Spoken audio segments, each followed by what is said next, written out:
Hello everyone, I'm Windrush Wargamer Joe. I'm joined by...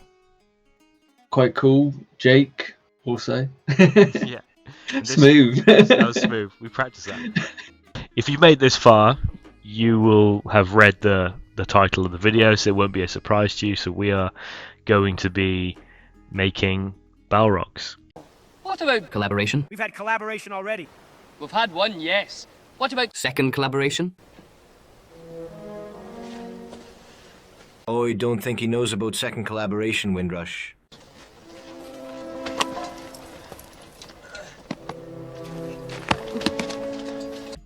So specifically ones based on artwork that we like. So for those who don't know, Jake is well versed in creating his own Balrogs. This is Balrog number 4, if I'm right. Yeah, 4. And still haven't got a Game Workshop one. Yeah, one of these days you'll have to get Durance Bane. But Yeah. you'll have your full 9, is it? The Morgoth's 9. I think so. Yeah. Something like that. Yeah, get in there. It's either 7 or 9. I can't remember. If we combine all our Balrogs, get J-Mac to bring his, easy. We got it. I think we've already got it. We'll have to. We've already got 9. We'll have to have like a first stage battle with our Balrogs versus J-Mac's like our elf army. Just stomp them to death. Yeah. Kick them to death or something. Stomp them into the ground. There's something obviously so mysterious about the Balrogs because they get way more play in the first stage. The Silmarillion mentions them quite a lot, and obviously Durance Bane is so impactful in the Fellowship of the Ring that that kind of power shouldn't really belong in Middle Earth in the Third Age and the Fourth Age. So it's quite they're very romanticized. So I guess let's talk about what artwork we chose. So do you want to go first? What artwork you picked? So my plan for the Balrog, because I've made other Balrogs and they've been a bit more. It's like reptilian is what most of them kind of look like, or animalistic at least, got some animal features. But I want to go for like a humanoid kind of one. Sure. So I just Googled Balrog humanoid and was like scroll down, and I saw this one from DeviantArt by an artist called Viking King called The Haste of the Balrogs. And I guess in editing we can show you it. Yes. So you'll be seeing it. The power of editing. Yeah. It's a great piece of artwork, I think. Sorry. Yeah, like he's got 3 of them running. So I don't think I'll be able to get the pose of running, but they won't be so hasty. It's alright. The somewhat haste of the Balrogs, but yeah, somewhat hasty. so I suppose it's. Do you reckon it's depicting them running across the wilderness to save Morgoth from I believe so. Shelob? That's one of my favorite parts in the books. They whip the fiery lashes whip open the kind of webs, and she's like, "Oh shit!" and then runs away. Like yeah, Ungoliant's just huge at this point as well. Sorry, yeah, Ungoliant. Oh, shall we reverse? So you can say it again. I'm stupid anyway. It's fine. I've spoken about Ungoliant before, so I know she exists. I'm not. Just put a little asterisk text. Ungoliant. Yeah, Ungoliant. Yeah, so they whip apart Ungoliant's webs and stuff. Yeah, and just the artwork's really cool. Like they're obviously humanoid because they haven't got also no wings. That's also another thing I'm going to try out. Yes. A no wing approach.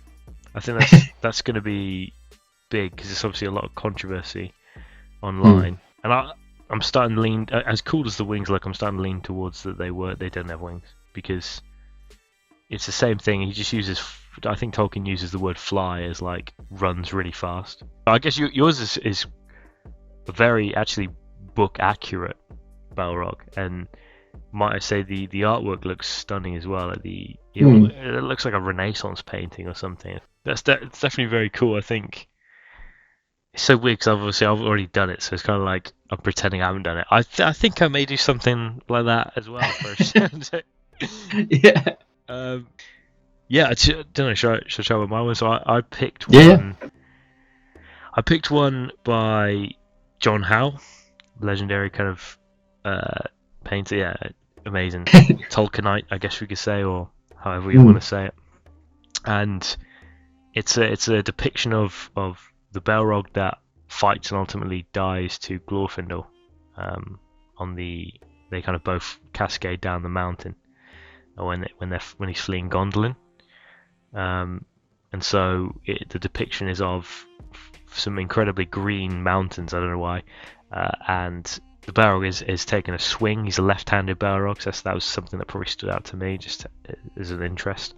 It is kind of unique. He's left-handed. He's swinging a sword, and Glorfindel's there, kind of recoiling from it. But it's interesting to me because it's so like grounded, like the Balrog. And I've seen other depictions that John Howe's done, and I've got them for kind of reference in the thing. They're all like they just look like animals, right? They've got like, kind of bat wings. They got like fur. They got loads of like fur, like really thick matted fur, thick kind of bull horns. They just look like kind of animals. So yeah, that was kind of something I was like, okay, it's quite a grounded look.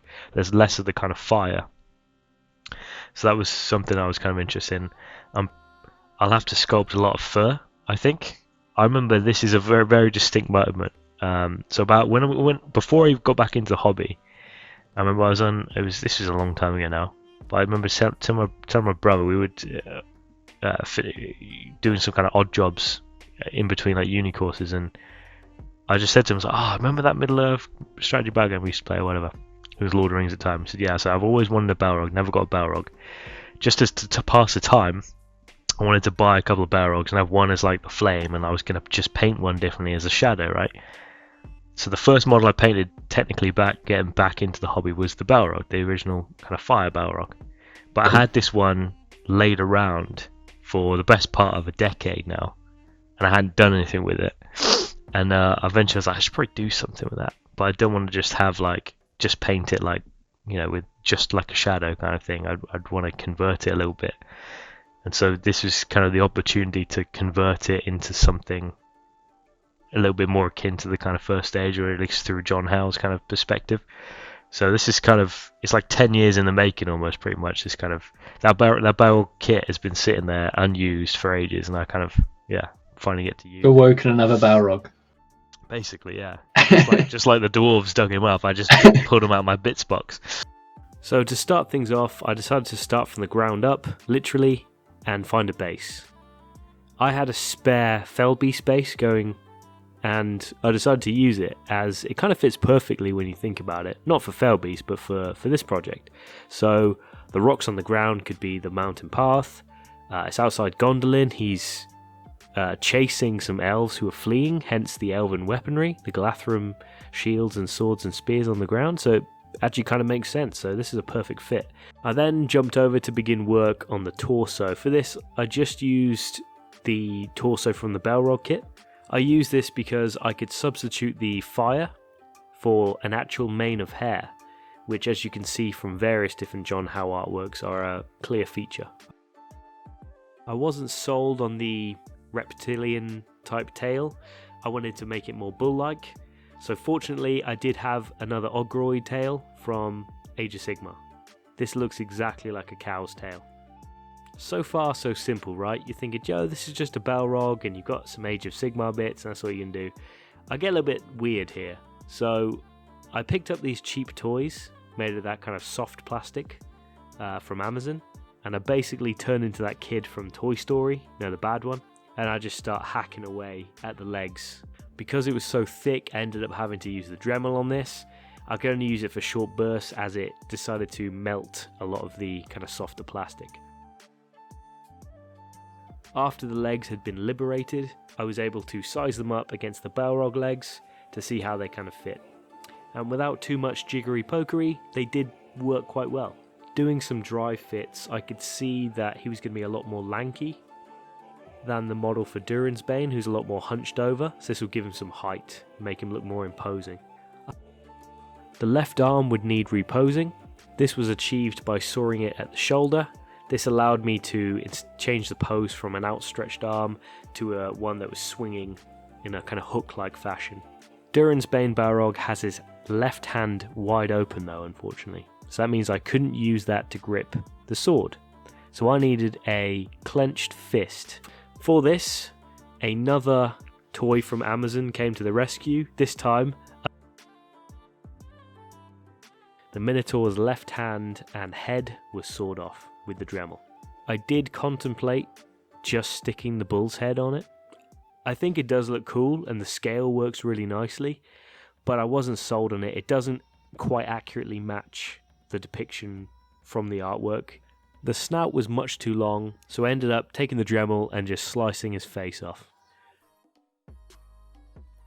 I was genuinely quite stumped for a while of how to get a face that looked kind of like the picture, with the kind of snout-like nose, the big mouth full of really sharp teeth. I couldn't really put my finger on where to get one, and I spent a couple of days kind of thinking, and eventually kind of hit me, this is quite troll-like. And so I decided to press mold using blue stuff. This made a perfect impression, which I could then fill with green stuff. I also press molded the eyes of one of the bull toys. I then combined these like some kind of modern art masterpiece to make some weird face.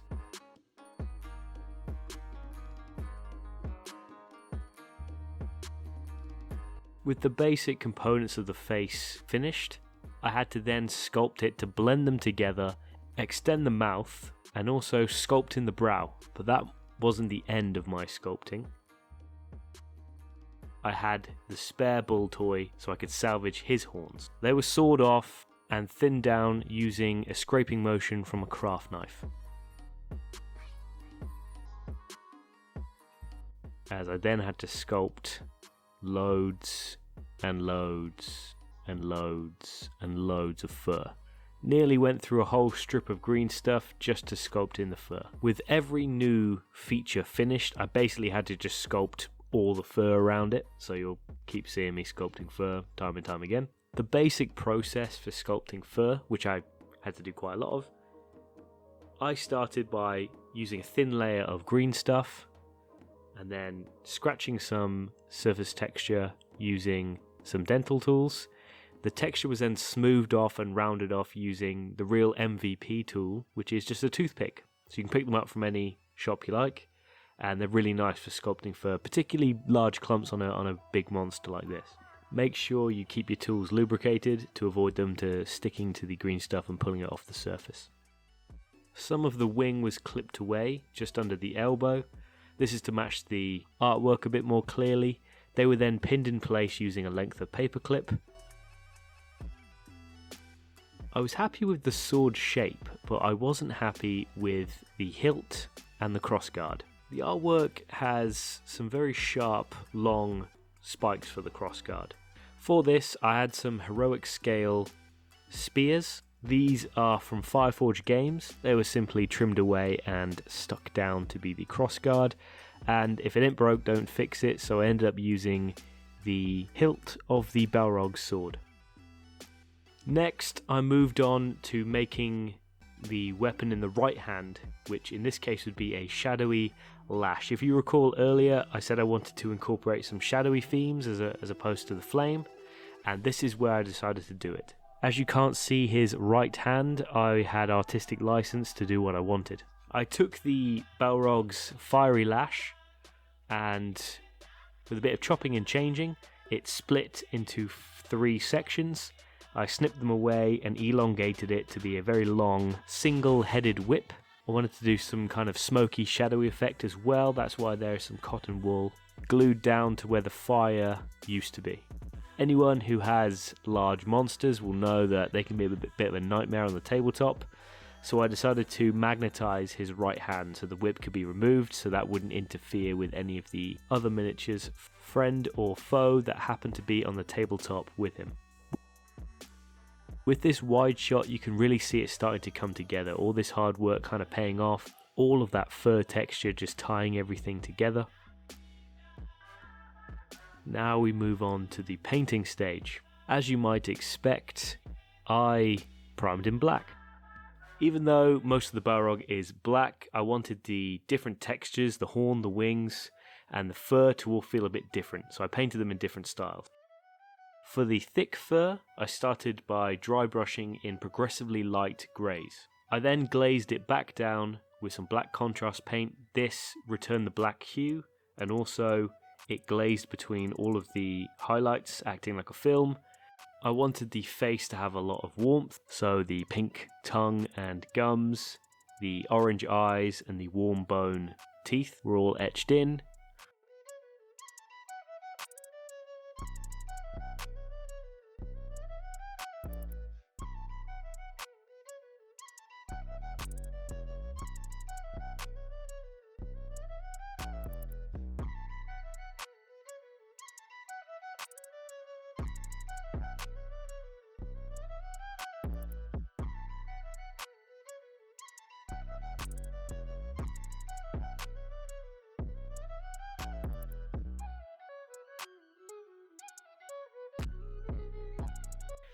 The veins in the batwing-like membrane were picked out with Volupus pink contrast paint. This gives it that kind of warm, vein-like appearance, like blood is coursing through. To differentiate from the thicker, darker hair with the more thinner, smaller hair, I mixed increasingly light shades of tan and brown into the grey and dry brushed that on.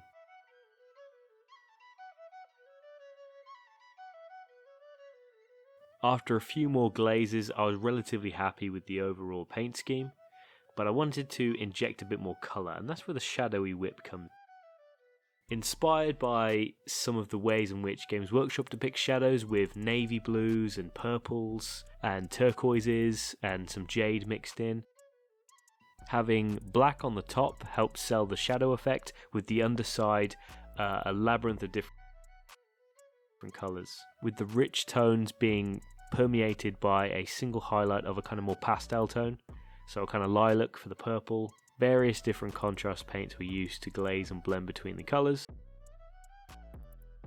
Last thing to do was to add some gloss varnish to the horns and the wings. This would emphasise that they are not made of the same material, obviously, as the hair. I did have a little bit of time left over, and so I decided to model the mountainside of Gondolin and have a little scared Glorfindel there as well. Several layers of XPS foam were cut together at a diagonal angle. I used my Stanley knife to carve out some grooves, and of course a 25mm hole for where Glorfindel's going to stand. It's quite simple really. A bit of filler was used to hide the different layers of the XPS foam and make it look like one complete piece. When I was happy with the overall shape, it was coated with black paint and Mod Podge mixed together. The whole piece was painted with a green. Looking at the artwork, the front seems to be more yellowish, whereas the back seems to be more grey. So that's what I did. The front half was highlighted up to a kind of yellow, whilst the back one was highlighted up to a kind of grey, using that original base colour of green and mixing progressively higher each time. And I couldn't resist tearing up some cotton wool and using it as clouds. And with that, the piece was complete.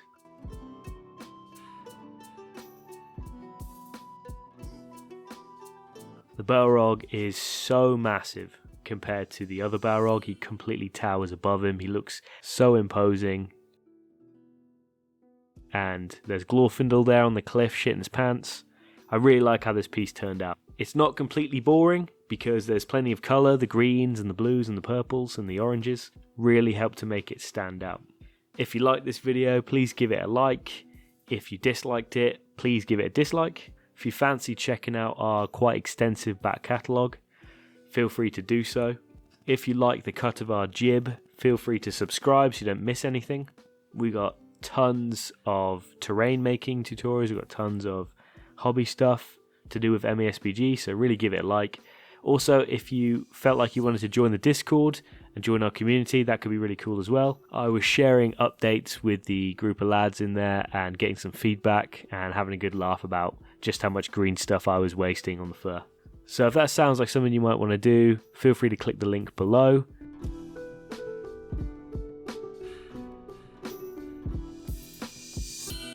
So this was an immensely satisfying project for me. I got to make a really unique monster, potentially start some kind of first stage assault on Gondolin army. And I closed the book on a 10-year idea. All the while collaborating with my good friend Jake. Really do check out Jake's video if you haven't already done that, and subscribe to his channel. Jake's a really cool guy and his channel's really impressive. The Balrog he made is so nice. It's a beautiful piece of artwork and he's made it into a really lovely miniature.